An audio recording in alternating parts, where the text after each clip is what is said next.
I'd like to call this emergency session to order. And I pointed out that we're meeting under emergency circumstances. And the Idaho Code 74204 gives us authority to do that. So thank you all for being here on very short notice. It was for us too, but very glad we could make that happen. First, if you will, please rise and join me in the pledge of allegiance. The flag is to the rear here.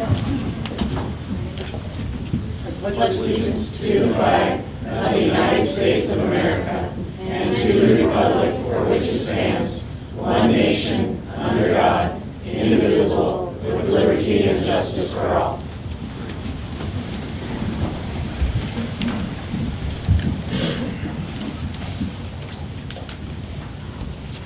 Now I'll certainly entertain a motion to approve the agenda. I make a motion that we approve the agenda as printed. Second. To move to second that we approve the agenda. Any discussion? All those in favor of the motion, please say aye. Aye. Aye. Aye. That motion is carried. Going down to action items, we only have one item here. And that item has to do with the discussion regarding possible district-wide school closure related to COVID-19. And that's what we're here to discuss.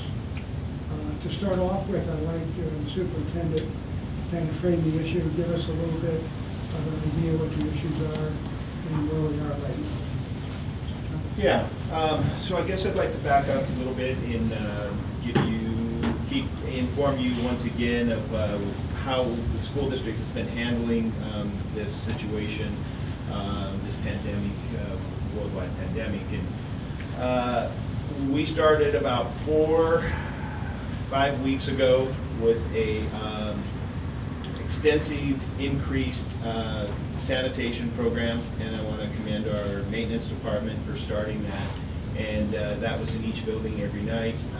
Along with that, our transportation department has, beginning of the year, had purchased a electrostatic sprayer to sanitize the buses, and we increased that, doing that twice a week. And then we were able to obtain Clorox wipes, which were distributed throughout the school. And then our school nurse program reiterated, and our teaching staff reviewed hygiene with all students in all grade levels. Washing your hands, washing your hands, washing your hands, washing your hands. So up to that point, we felt like we had done everything that we possibly could. Throughout this process, we have been relying on our local health, Panhandle Health District, to give us guidance in this, and also following the CDC's recommendation. As things progressed, we then, up to last week, received notification late Friday that if you were going to consider closing schools, to wait and do not make any decisions whatsoever until Sunday at noon, when Governor Little addressed all superintendents and educational leaders throughout the state. So Sunday at noon, actually it was a little bit later than that because there was some technical difficulties on the teleconference, but Governor Little and the Director of Idaho Health and Welfare were also on that teleconference. Their recommendation at that time was still that schools should stay in session, but they also did recognize that there was it's a local control issue, and it should be based on the local school district coordinating with the local health district. So at that point in time, Governor Little, and I will say even today at noon, Superintendent Ybarra from the State Department of Education had a webinar, and they reiterated that stance. Where we come into conflict with this is, that may not be the public sentiment, and I have received quite a bit of dialogue over the weekend from both sides of people who want us to keep school open, and I would say the majority of people thinking that we should close school. Okay, and that's where we are right now. Today, this afternoon, Bob Howard from Bonner County organized, along with Shelby Rockstead, the mayor of Sandpoint, organized a multi-agency meeting, and a very good meeting with the Sheriff's Department, Sandpoint City Police, from Bonner County, Priest River, the healthcare, assisted living agencies, to Bonner General Health, to Panhandle Health. Everybody was in the room at the same time. During this time, we're all looking to assist each other. And as a school district, what we needed to really look at is what can we do as a school district to best support the community in a very trying time. As the meeting was going on, the representative from Panhandle Health was asked directly, should we continue to hold school like Governor Little and the State Director of Health and Welfare recommended? The answer this afternoon was, I was considering keeping my own kids home, and at this point in time, I think schools should be closed. What makes this a difficult situation is because we, as an educational community, provide a lot of services, not just learning services, but also in this time, services to a place for children to be, where parents can work, especially if they're in the healthcare field. So it's a whole community issue. This is not, Lake Conroe School District is being irresponsible and isn't doing this. These are all things that we have taken very, very seriously, working with all these agencies. But after today's meeting, and getting that recommendation from the representative of Panhandle Health, knowing that it is going to put a strain on the community, my recommendation would be that we move to a distant learning model, providing alternate instruction to students, starting immediately. And so that's kind of the path, the short of it, of where I feel we have led to. And at this point in time, I know President Trump came out with even further information while we were in the meeting today, and we need to do our part in social distancing, and that's where I would leave this for open for discussion, and I feel that's where we are today. That would be my recommendation. Though it is a community issue, and it's different than one school of 90 kids shutting down. This is 3,800 students that we will not have with us in our schools, and but we feel that we can provide a distant learning model and provide alternate instructional to these students. So that kind of gives you a little bit of a... Is your recommendation for closed until further notice? I feel that we have spring break coming up. I feel that what we need a couple days for our staff for planning, making this shift. And I do have to say that the instruction that comes out in this distance model, it's not going to be, let's say, it's going to be a little bit bumpy, and will not be quite as calibrated as our face-to-face instruction what students are used to. So it's going to be a learning curve on everybody, but given the times that we're in, I feel it's the right thing to do. So I guess my recommendation would be is for 2 days for staff training, them communicating to students on this week, Thursday, Friday, and then 4 days next week. The following Friday was a non-student day anyway, because it's the end of the quarter, and then we have spring break. And I would like to evaluate the health of the community where we are close to Sunday, April 5th, to decide if we stay into a distant learning model or whether or not at that point in time. And again, that's not going to be our decision. It's going to be a decision that it's going to be a decision of Panhandle Health, the health community, following CDC guidelines, State Department of Education, Governor Little's office.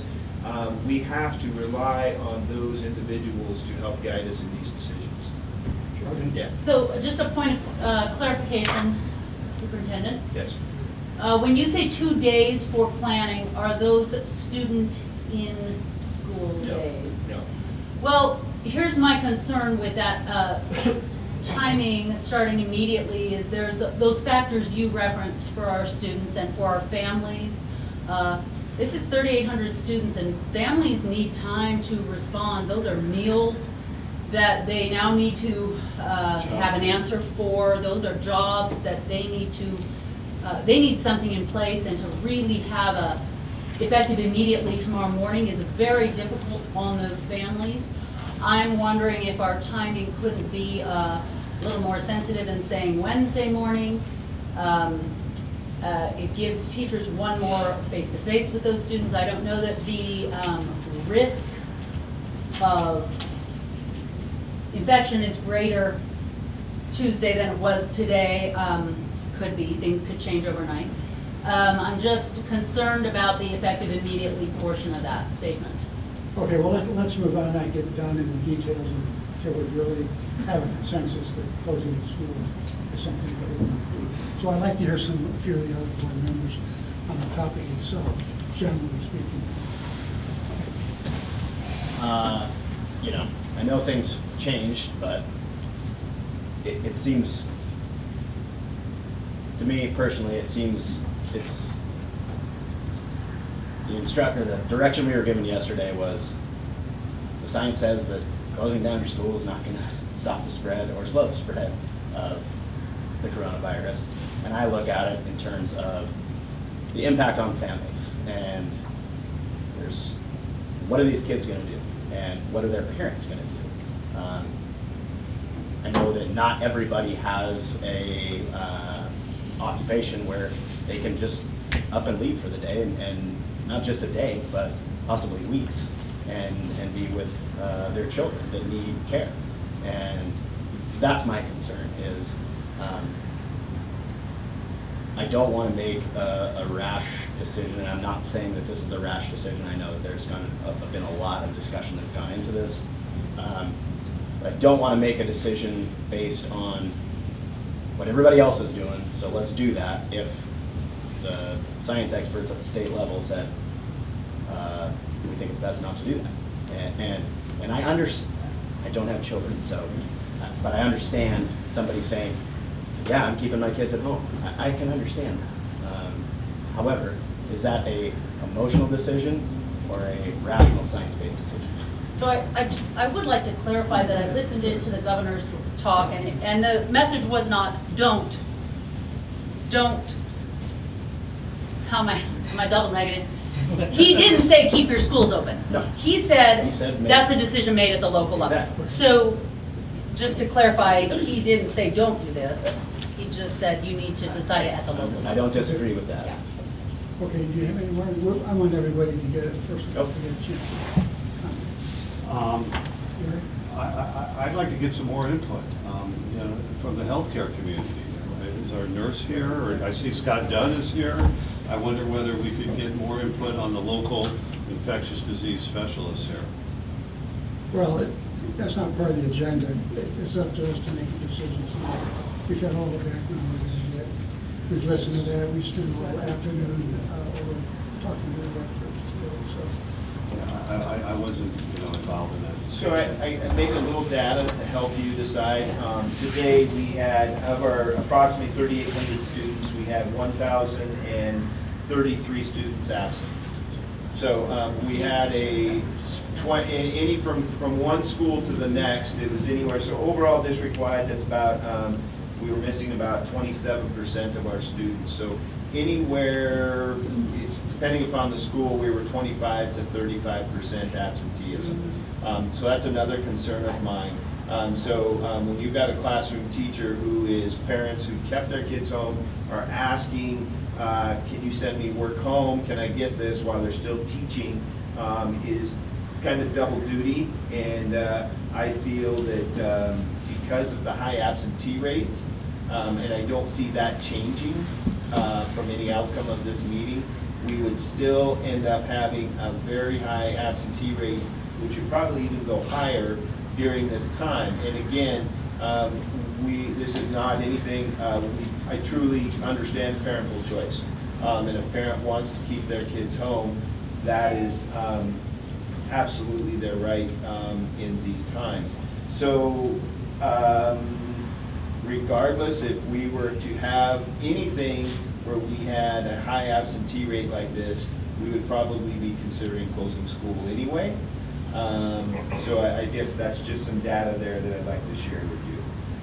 And for me today, when Panhandle Health representative recommended that we do, that was enough for me because, you know, I have been accused of not moving quick enough. I had a lot of people thought that we should have canceled over the weekend. And again, really letting you know that I've taken this very, very, very seriously, but then also listening to the governor of our state and somebody who is the director of health and welfare giving me guidance. But now today there's federal guidance that kind of is going over the top of those, recommending that all schools are closed. And we do have states surrounding us have all closed their schools. So do I think that that is coming soon? I can't see it not coming, you know, sorry, double negative there again, but I think it's probably inevitable. And out of the meeting today, this great community we live in, I think there's been a lot of churches that have reached out to me. There's a lot of people who are ready to step up and help out with things like, you know, maybe that daycare situation, but the whole daycare situation is just like, okay, we're not supposed to congregate people together, but then we're going to put a daycare and put them together. And so I don't know that we all have the answers. I just feel that at this point in time, because of what Panhandle Health told me, that would be my recommendation. Now, Geraldine, I understand your point. Do we offer voluntarily one more face-to-face day for a transition, or do we call it immediately? And I guess that would be a decision for the board to discuss there. Okay, let's move on to our others. Gary, do you have any other input? I'm undecided. You know, I'd really like to get more input from the healthcare community. I listened to the governor's podcast. I read a lot today online, and I'm undecided. Well, you can always abstain and vote, I mean, but we're not going to make a decision. The only concern that I've got either way is if we close the schools, what happens with our classified staff? Yeah, Superintendent, we're working through that. Superintendent Ibarra has given us some latitude for you as a school board to write a letter and a waiver, which would fund us at what our normal average daily attendance would be in a time that Governor Little has declared a state of emergency. So with that, our funding should not be any different. And her tenor, even though we don't have anything in writing, is that we try to hold people harmless, and we would, you know, work through that issue. I couldn't give you exactly what those details would look like right now, but that would be something that to look at. Yeah.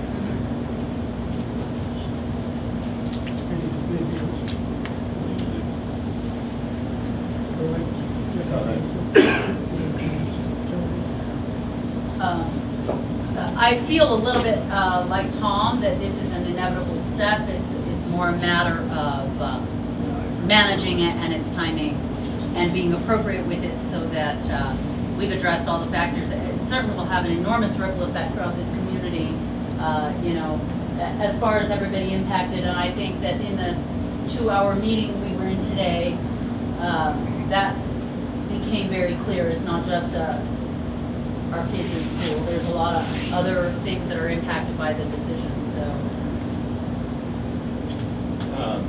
if I could weigh in just a little bit more, you know,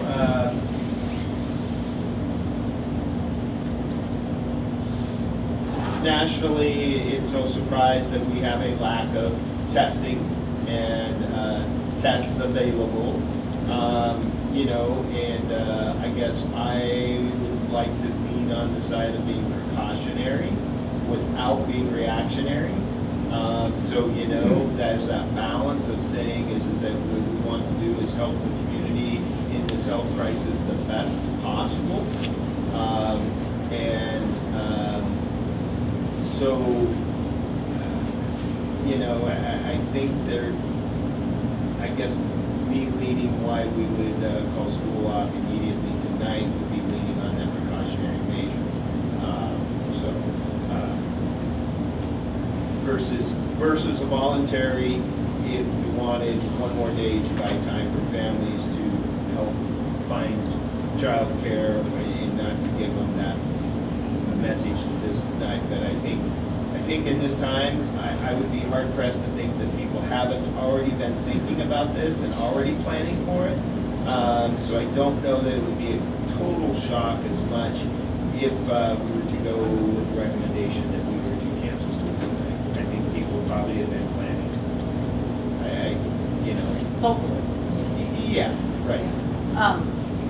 Also, given the timing that you mentioned, it's whatever days this week, and it's 4 days next week. So really, we are piggybacking on and taking advantage of that time that those families have already made accommodations for their students over spring break, which is, you know, a Friday all through that week of April. So I think if we were to cancel school tonight, I might be off a day or so, but I believe that would be 20 continuous days, either 19 or 20. I thought that old models sort of about 20 days of students not being at school, not being away, and at that point in time, evaluating. We do not know, and on April 5th, it's not like, okay, Monday, April 6th, we're back to school. We're going to have to evaluate this because there's a lot of unknowns that none of us know. And again, I want to rely on the health community and rely on Panhandle Health as our go-to community of where the health of our community is and when we can resume. It's like I've told a lot of patrons, and also Superintendent Ybarra brought this up, is that we should not just be thinking about a school closure plan, but we should also be thinking about how to, when to, and a school reopening plan. And that's still an unknown at this time. Thank you, Joe. Do you have any comments? Well, let me just say, I changed my mind on this whole issue quite a bit in the last several years. At first, I thought it was a total overreaction. But the more I looked into it, the more I read about the cases in Asia and in Europe, the overwhelming evidence shows that the people that waited a little bit paid the price in the long run. Those that came out up front and tried to get ahead of the curve on this benefited a lot. And I think for us, it really boils down to if we give the priority of stopping this epidemic, the pandemic, the thing to do is to do it 100%.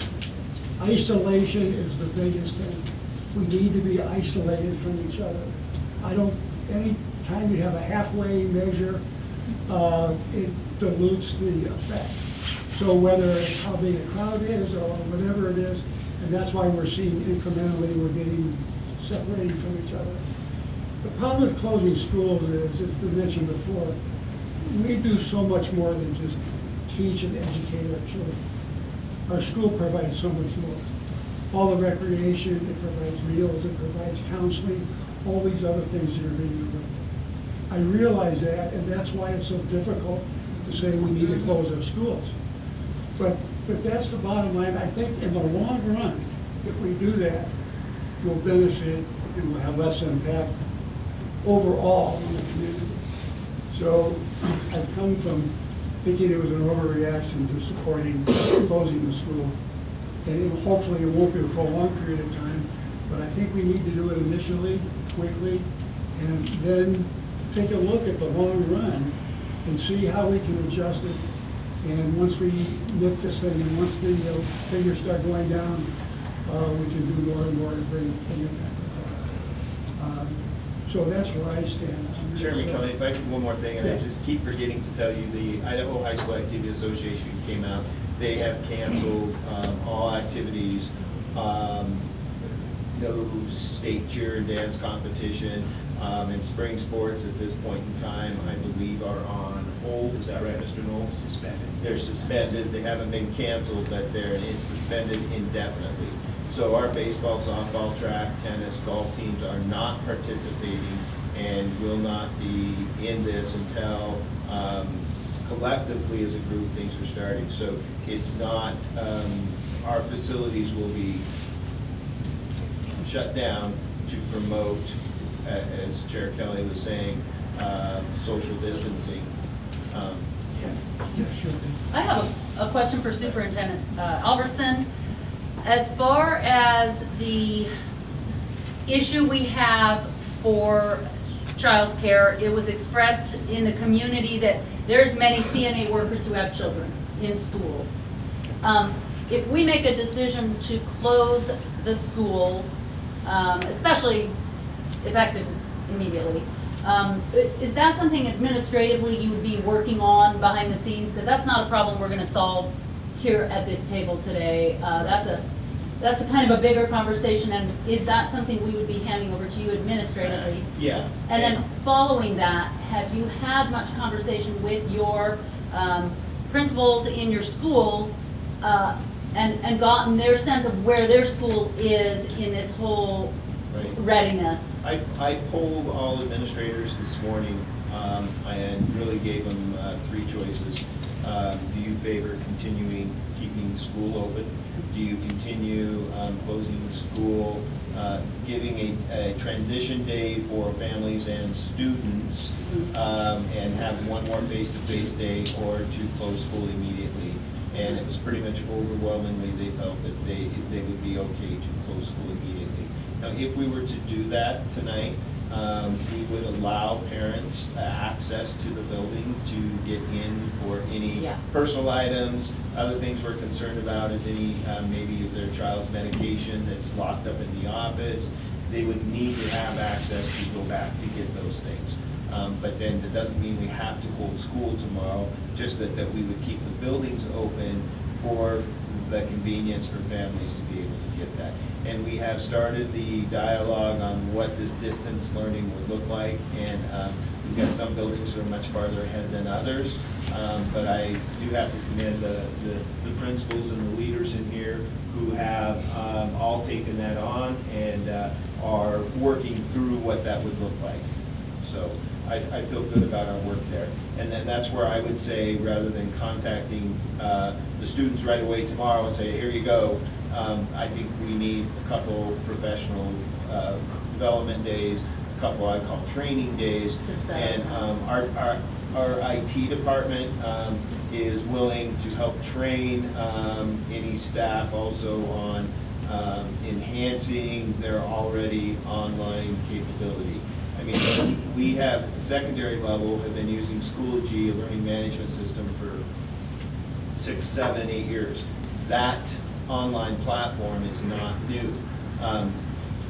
The key word through all of this for everybody is flexibility, flexibility, understanding, flexibility. I mean, this is going to be from the State Department of Education all the way through working with a family that does not have internet connectivity, and that therefore we would be putting, we could be putting some packets together, and then, we did talk, we're lined up that within the federal guidelines that we're allowed, we can do some grab and go food to help feed the students. We would have set hours. At this point in time, though, today, we were hoping that a federal waiver would come in and allow us to do it at every site. But right now, the federal guideline is you can only do that at a site that has 50% or more free and reduced lunch. So there would only be a few hubs that we could do that. I'm hoping, you would think, the federal guidelines, the waiver would come through that would allow us to do that at all our sites. Yeah. Well, as you can see, there are lots of details that need to be worked out. This is just the start.